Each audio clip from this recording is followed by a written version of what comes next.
This video is for Anio Nuho feels invisible at their job. For people who wake up every morning, go to work, do their best, and still feel like no one sees them. For people who are told, this job doesn't matter, you'll never become more than this. But today's story proves one powerful truth. No job is small, only dreams are big. This is the story of a man who once cleaned office floors late at night, and one day became the owner of that very building. Watch till the end because the story might change how you see your own life. His name was Daniel. Daniel was born into an ordinary family. No wealth, no powerful connections, no safety net. From a young age, he learned one thing early: life wasn't going to hand him anything. As an adult, Daniel worked as a janitor in a large office building in the United States. Every evening, when employees packed their bags and went home, Daniel's workday began. He cleaned the floors, he emptied trash cans, he wiped desks, he cleaned restrooms. While the world slept, Daniel worked. Most people walked past him without making eye contact. Some didn't even notice him at all.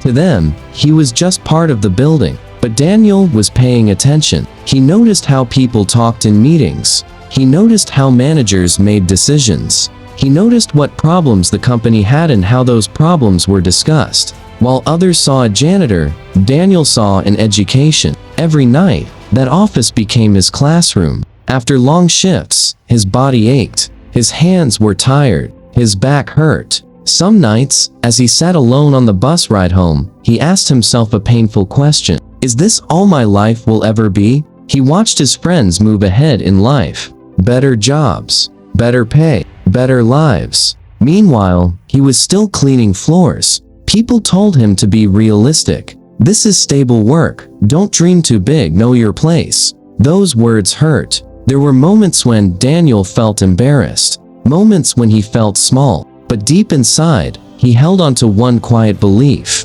This is not my final chapter. When Daniel got home at night, he didn't turn on the TV. He opened books. He watched business videos online. He listened to podcasts. He wrote notes. He asked questions. He tried to understand how companies really worked. No one told him to do this. No one encouraged him. There was no applause, no motivation, speech, just discipline, just consistency. Night after night, month after month, year after year. Many times he felt like quitting. Many times he felt like none of this mattered. But Daniel understood something important. If he quit, nothing would ever change. One evening, something unexpected happened. The building owner noticed Daniel. He had seen him working late, always focused, always observant. One night, he stopped and asked him a simple question. "You're always paying attention," he said. "Why?" Daniel paused. He knew this was a moment, and instead of playing it safe, he chose honesty. He replied, "Because one day, I want to run my own company." The room went quiet. Some people laughed. To them, it sounded ridiculous. A janitor talking about running a company. But the owner didn't laugh. Instead, he looked at Daniel and said, "Then show me how you think." He gave Daniel a small opportunity, not a promotion, not a big role, just a chance to suggest one idea that could improve the business. Daniel took that opportunity seriously. For weeks, he worked on it. After his shifts ended, he stayed late. He analyzed problems. He wrote solutions. When he finally presented his idea, it wasn't perfect, but it worked. The company saw improvement, and that moment changed how people saw him. Daniel didn't become successful overnight. In fact, the next few years were harder than before. He made mistakes. He failed. Some of his ideas didn't work. There were days he felt overwhelmed. But this time, he wasn't invisible anymore. He was learning faster, growing stronger. Slowly, he was given more responsibility, more trust, more chances. Years passed. The janitor who once cleaned floors was now part of meetings. He was making decisions, signing contracts, leading teams, and eventually, the company changed ownership.